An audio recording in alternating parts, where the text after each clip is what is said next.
আমরা নবীকে বসে রেখে দিয়া আমরা ছাগল চড়াতে গেছিলাম, আর তিনজনা সাদা লিবাস পরে ভাইকে ধরে নিয়া যেন পাহাড়ের ওপরে চলে গেল।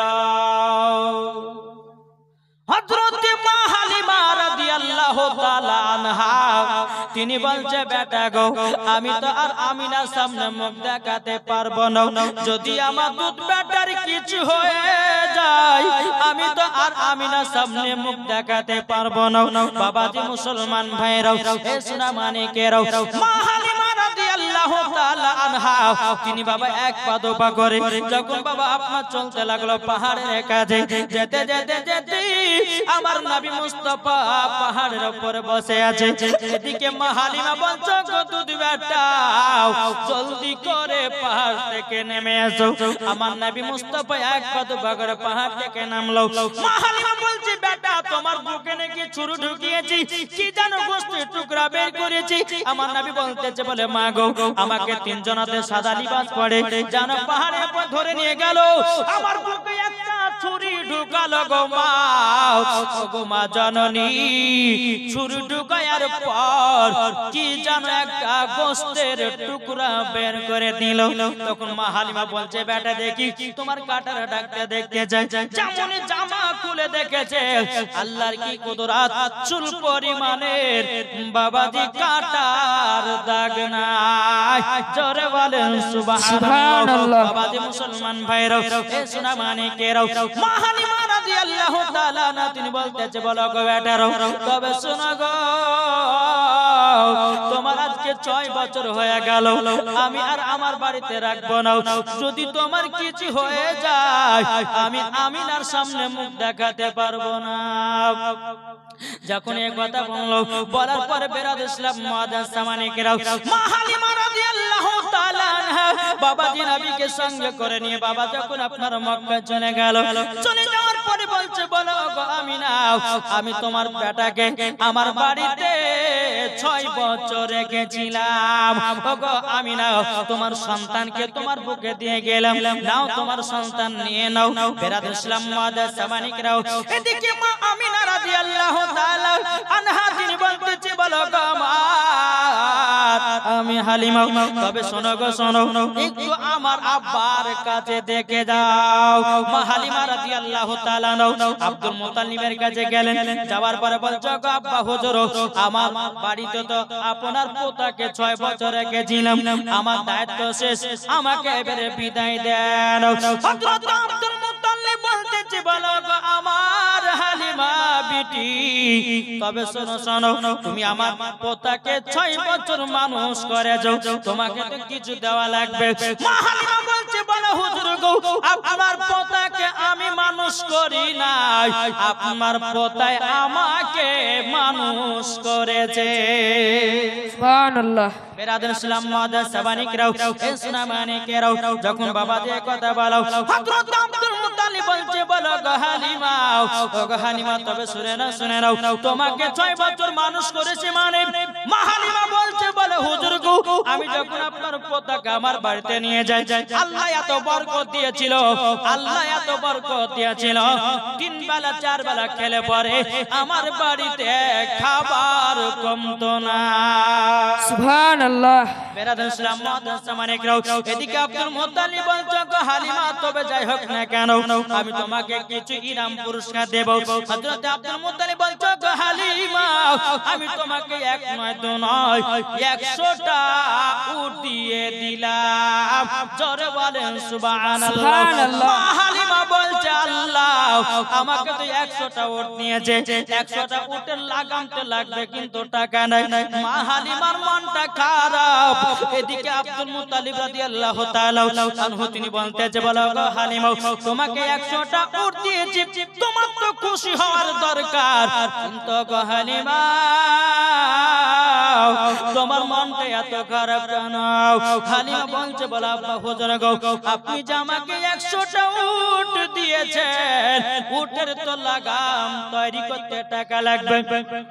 হযরত আব্দুল মুত্তালিব রাদিয়াল্লাহু তাআলা তিনি বাবাজি একটু সোনার পুরিয়া মা হালিমাকে দিয়ে দিল। এ হালিমা, যাও সোনাটা বিক্রি করে তুমি 100টা উটে লাগাম তৈরি করে নেওয়া।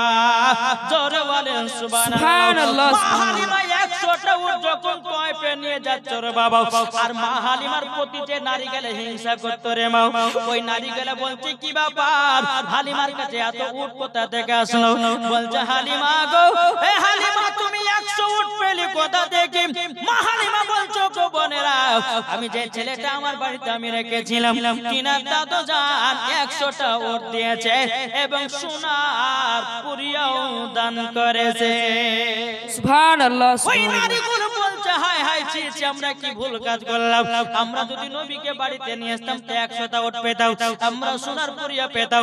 আল্লাহ বলছে বলে ওরে নারীরা রে, হালিমা যে হালিমা নবীকে পেতে গেলে কোন তোহারা দোহারা মর্জিনা সরজিনা পাবে না।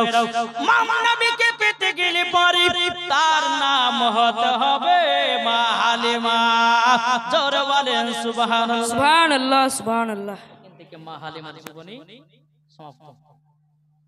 আমার নবী মুস্তাফাকে মক্কাতে এসেছেন, কাবার কাছে বসে বসে বাবাজি একটা দৃশ্য দেখছে কি জানেন? বাচ্চা বাচ্চা ছেলেরা পাহাড়ের উপরে উঠেছে, তার বাপেরা কিন্তু পকেট থেকে খেজুর বের করে নিজের নিজের বেটাগুলো খাওয়াচ্ছে। আমার নবী কাবাতে হিলানা দিয়ে দেখছে। আমার নবীজি চোখের পানি ঝরঝর করে ফেলিয়ে বাবা টুক টুক টুক করে মা আমিনার কাছে গেছে। হযরতে মা আমিনা রাদিয়াল্লাহু তাআলা আনহা তিনি বলতেছে বলো গো আমার আম্মা জান, ও আম্মা জান গো, আমার আব্বা জান কোথায় আছে বললো। হযরতে মা আমিনা রাদিয়াল্লাহু তাআলা আনহা তিনি বলছে বল বেটা গো, হঠাৎ করে তোমার আব্বার কথা প্রশ্ন করতেছো কেন, বলো না বলো না। তখন বলছে মা গো মা, আমি কাবার কাছে বসেছিলাম, কাবার কাছে যখন আমি বসেছিলাম ও মা জাননী গো, আমি একটা দৃশ্য দেখলাম। পাহাড়ের উপরে কিছু বাচ্চা বাচ্চা ছেলেরা উঠেছে, উঠার পরে নিজের নিজের বাপেরা পকেট থেকে খেজুর বের করে জানো বাচ্চা গুলোকে খাওয়াতেছে। ও গো মা জননী, আমার আব্বার কথা মনে পড়ে গেল। হযরতে মা আমিনা রাদিয়াল্লাহু তাআলা আনহা তিনি বলছে বেটা গো, তোমার আব্বার কথা মনে করায়ও না, তোমার আব্বার কথা মনে পড়লে চোখের পানি ঝরঝর করে পড়ে। ও বেটা গো, আমাকে আর তোমার আব্বার কথা মনে করায়ও না। ওগো আমার বেটা, তুমি যখন তোমার ঘর আমার গর্বে ছিলাও, তোমার আব্বা জান মুলকে সামে ব্যবসা করতে গিয়াও আর জানো ফিরে আসলো না। আমার নবীজি বলতেছে ও মা জননী, তবে মা গো আমার আব্বা জানের কবরখানা জিয়ারত করতে যাব। হযরতে মা আমিনা রাদিয়াল্লাহু তাআলা আনহা তিনি বলতেছে বলো গো আমার বেটা, তোমার আব্বা জানের কবর যখন জিয়ারত করতে যাবে তাহলে চলো না যাই তোমার দাদাজির কাছে ছুটি নিতে। এদিকে মা আমিনা রাদিয়াল্লাহু তাআলা আনহা আমার নবীকে এক পা দুপা করে আব্দুল মুত্তালিবের কাছে নিয়ে গেল। নিয়ে যাওয়ার পরে বলছে ওগো আব্বা হুজুর, তুমি শুনে নিন আপনার পোতা আপনার ছোট বেটা আব্দুল্লাহর কবর জিয়ারত করার জন্য জানো আবেদন করেছে, কিন্তু আব্বা হুজুর আপনি কি আমাকে যেতে দিবেন নাকি? হযরতে আব্দুল মুত্তালিব বলতেছে বলো গো ছোট বৌমা আমিনা, তুমি এই কথা বলছো গো ছোট বৌমা আমিনা? তখন মা আমিনা বলছো গো আব্বা হুজুর, আমার মায়ের বাড়ি হলো সোনার মদিনা। ওগো আব্বা, আমার মায়ের বাড়ি কমসে কম 9 বছর পর যাব। আমার কি মায়ের কথা মনে পড়ে না? আমার কি বাবার কথা মনে পড়ে না? ওগো আব্বা হুজুর, 1 মাস আমাকে ছুটি দেন, ছুটি দেন, আমি আমার মার বাড়িতে 1 মাস বেরিয়ে আবার মক্কায় রওনা দেব। হযরতে আব্দুল মুত্তালিব চোখের পানি ফেলে বলছে গো আমিনা, ওগো আমিনা গো, আমার ছোট বেটা আব্দুল্লাহ ব্যবসা করতে গিয়া আমার বেটা আর মক্কাতে ফিরে আসলো না গো। ওগো আমিনা, ও আমিনা, তবে শোনো গো বিটি আমিনা, তুমিও তো যাচ্ছ সেই রাস্তা দিয়ে গো, আমার বেটাকে তুমি সালামটা জানায়া দিও। বাবাজি মুসলমান ভাইরা, এসনা মানে কেরাও, হযরতে মা আমিনা রাদিয়াল্লাহু তাআলা আনহা তিনি বলতেছে বলো গো আবার আব্বা হুজুর আপনার সালামটা আমার বেটায় পৌঁছায় দিবে। যখন বাবাজি এই কথা বলার পরে বাবাজি উম্মে আইমানকে ডাকা হলো। উম্মে আইমান একটা উট নিয়ে আসলো। উট নিয়ে আসার পরে বাবাজি মুসলমান ভাইরা আমার নবীকে পেছনে দিয়েছি। হযরত মা হালিমা আপনার মা আমিনা উটের উপরে সামনে বসেছে। উম্মে আইমানকে বলছে গো উম্মে আইমান আমার ছোট বৌমা আমিনাকে মদিনাতে নিয়ে যাও। তার মার বাড়িতে 1 মাস থাকে, আবার তুমি মক্কায় পৌঁছায়া দিও। উম্মে আইমান বলছে হুজুর ঠিক আছে তাই হবে। এদিকে বাবাজি নবী আছেন মায়ের পেছনে মাজা ধরে। আমার নবী মুস্তাফার আম্মা জান সামনে বসে আছে আর উম্মে আইমান উটের লাগাম ধরে টানতেছে। আল্লাহর কি কুদরত রে বাবা, উঠখানা আগে চলে না। জোরে বলেন সুবহানাল্লাহ। সুবহানাল্লাহ, সুবহানাল্লাহ। উট এক ধাপও যায় না, এক ধাপও যায় না। এদিকে উম্মে আইমান বলছে বলে আমি না গো, আমার বড় মুখে ছোট মুখে বড় কথাটা বলা ঠিক হবে না গো। আমি না আল্লাহ পাক আল্লাহ তাআলা যেই নবীকে তৈরি না করলে আসমান জমিন পাহাড় পর্বত নদী নালা কোন জিনিসকে তৈরি করতে না গো। আমি না তোমার বেটাকে পেছনে দিয়েছে বলে উঠখানা রাগ করে আগে যায় না। জোরে বলেন সুবহানাল্লাহ, সুবহানাল্লাহ, সুবহানাল্লাহ। মা আমিনা পেছন থেকে নবীকে নিয়ে সামনে দিল। আল্লাহর কি কুদরত, উট বাবা আগে চলতে লাগলো। জোরে বলেন সুবহানাল্লাহ। খানা আগে চলতে লাগলো বাবা। চলতে চলতে চলতে বাবাজি এক জায়গাতে বাবা 2 ফাংড়ি রাস্তা পড়েছে। ফাংড়ি 2 ফাংড়ি রাস্তা, যেমন আপনাদেরকে বলা যাচ্ছে এই রাস্তার মধ্যখানে ওই মাথাতে দেখবেন একটা ওদিকে রাস্তা চলে গেল, একটা এদিকে একটা এদিকে, 3টে না? এইরকম রাস্তার মাঝে বাবাজি দাঁড়িয়ে গেছে। হযরতে মা আমিনা বলছো গো উম্মে আইমান কোনটা মদিনা যাওয়ার রাস্তায় আমি চিনতে পারি না। মা আমিনা বলছে যে কোনটা মদিনা যাওয়ার রাস্তা আমি নিজেই ভুলে গেছি। কেন ভুলবো না বাপ, 9 থেকে 7 বছর পর যাচ্ছে সোনার মদিনা তিনার মার বাড়ি। আর এখনকার মায়েদেরকে বলে এই তোর বাপের বাড়ি 1 মাস যাবি না। ওরে বাবার কোন ঝামেলা সমস্যা, এই তোমার ভাত খাবো না, দরকার হয় তোমাকে ডিভোর্স দেব, তা বলতো কিন্তু বাপের বাড়ি যাচ্ছে বলে কি বলে। কিন্তু মা আমিনা বলছো গো উম্মে আইমান আমি তো প্রায় 7 থেকে 8 বছর পর 9 বছর পর যাচ্ছি সোনার মদিনা, কোন রাস্তাটা আমি চিনতে পারি না।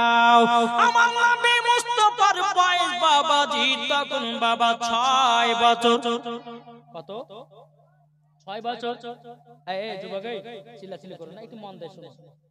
মন যদি দিতে হয় নবীকে দিও, ভালো যদি বাঁচতে হয় নবীকে বাঁচো। জরকন সুবহানাল্লাহ। যদি দিতে হয় নবীকে দিও, ভালো যদি বাঁচতে হয় নবীকে বাঁচো। তাহার দুঃখ কষ্ট যন্ত্রণা তিনি সইতে পারে না, ওই নবীর নামে মিলাদি করিও। মন যদি দিতে হয় কাকে মন দিব? জোরে বলেন, একটু জোরে বলেন না। নবীকে দিও, ভালো যদি বাঁচতে হয় নবীকে বাঁচো। নবী আমার জেগে আছেন সোনার মদিনায়, নবী আমার জেগে আছেন সোনার মদিনায়। উম্মতি দরদি নবীর নামে, উম্মতি দরদি নবীর নামে আরে মিলাদ করিও। মন যদি দিতে হয় নবীকে দিও। জরকন সুবহানাল্লাহ। নবী আমার দাঁড়িয়ে থাকবেন জাহান্নামের গেটে, জালসা শোনা মুমিনদেরকে জান্নাত নিয়ে যাবে। জোরে বলেন সুবহানাল্লাহ। নবী আমার দাঁড়িয়ে থাকবেন জাহান্নামের গেটে, আর কিয়াম করা মুমিনদেরকে জান্নাত নিয়ে যাবে। ওই নবীর নামে তোমরা শুধু, ওই নবীর নামে তোমরা শুধু কিয়াম করিও। মন যদি দিতে হয় কাকে দেব? আমরা তো নবীকে মান দিতে পারি না। ওই পারা সাত্তারের বেটিকে মান দিলাম, ওই পারা জরিনার বেটিকে মান দিলাম, ওই পারা আব্দুর রহমানের বেটিকে মান দিলাম, ওই পারা আপনার কিনা আব্দুল কুদ্দুসের বেটিকে মান দিলাম। আল্লাহ পাক আল্লাহ তাআলা বলছো আমার বান্দা বান্দীরা একবার নবীকে মান দিয়ে দেখো, একবার নবীকে ভালোবেসে দেখো। দুনিয়ার ছেলেরা ভালোবাসা করে বাবাজি, অনেক মেয়ে ছেলেরা ধোঁকাধোঁকি দেয়, কিন্তু আল্লাহ বলছে নবীকে এক বিন্দু মহব্বত করো, আমার নবী ধোঁকা দিবে না, দিবে না। আমার আল্লাহ পাক আল্লাহ তাআলা বলতেছে ওই বান্দা বান্দীদেরকে আল্লাহ নবী সাথে করে জান্নাত নিয়ে যাবে। সুবহানাল্লাহ সুবহানাল্লাহ। কি গো ঠিক না বাবাজি? চলো আগে যাই। এদিকে আমার নবী বয়স কত বছর বললেন? 6। কত? 6। আমার নবীজি বলতেছো গো মা জননী কি ব্যাপার, উঠ কেন আগে যায় না? হযরতে মা আমিনা বলছে বেটা বেটা গো তোমার নানির বাড়ি 6 থেকে 7 বছর পর যাচ্ছি বেটা, কোনটা মদিনা যাওয়ার রাস্তায় আমি চিনতে পারি না। আমার নবী বলতেছি মা তুমি রাস্তাকে চিনতে পারো না, পারো না। তখন মা আমিনা বলছে না বেটা আমি তো রাস্তা চিনতে পারি না। আমার নবী মুস্তাফা বলতেছি হাজা তারিকাতুল মদিনা, এটা হলো মদিনা যাওয়ার রাস্তা। হাজা তারিকাতুল ইয়ামিন, এটা হলো ইয়ামিন যাওয়ার রাস্তা। জোরে বলেন সুবহানাল্লাহ সুবহানাল্লাহ সুবহানাল্লাহ। রাদিয়াল্লাহু তাআলা আনহা তিনি বলতেছে বেটা গো তুমি তো কোনোদিন নানির বাড়ি যাও নাই, তুমি রাস্তাগুলো চিনলে কেমন করে? আমার নবী বলছে মা গো আমি যেদিন দুনিয়াতে আগমন করেছি গো মা, ও গো মা জাননি যখন আমি দুনিয়াতে আগমন করেছিলাম মা আপনি আমাকে চাদর দিয়ে ঢেকে রেখেছিলেন, কিন্তু মা জাননি, মা জাননি আমি যখন আপনি যখন চাদর দিয়ে আমাকে ঢেকে রেখেছিলেন আল্লাহ পাক আল্লাহ তাআলার ফেরেশতারা আমাকে সারা পৃথিবী রাস্তাগুলো চিনায়া দিয়েছে। সুবহানাল্লাহ সুবহানাল্লাহ।